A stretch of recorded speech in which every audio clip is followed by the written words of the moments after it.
அப்படி அம்மா காலில் விழுந்து தப்பு. அம்மா ஏங்க எங்களை எல்லாம் ஆளாக்கினவர் இதயம் புரட்சி தலைவர் எம்ஜிஆர், இதயம் புரட்சி தலைவர் அம்மா எங்களுக்கு ஆளாக்கிய இத்தனை பேர் இருக்கிறோம்.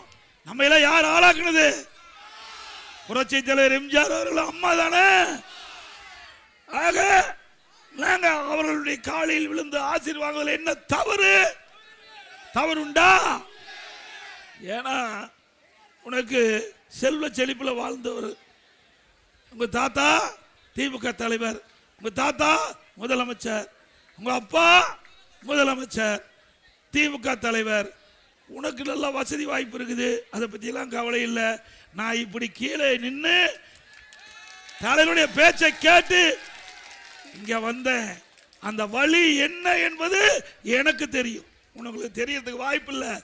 செல்வ செழிப்பில் வாழ்ந்த திமிர்ல பேசிட்டு இருக்கிறீங்க, ஆணவத்தில் பேசிட்டு இருக்கிறீங்க. இந்த ஆணவம் இருக்கக்கூடாதப்பா தம்பி. ஆணவம் இருக்க பொன்மலை சம்பல் புரட்சி தலைவர் எம்ஜிஆர் திரைப்படத்தில் அழகா பேசுவார். பதவி வருகின்ற பொழுது பணிவு வர வேண்டும் தோழா, அது எங்களிடத்தில் இருக்குது.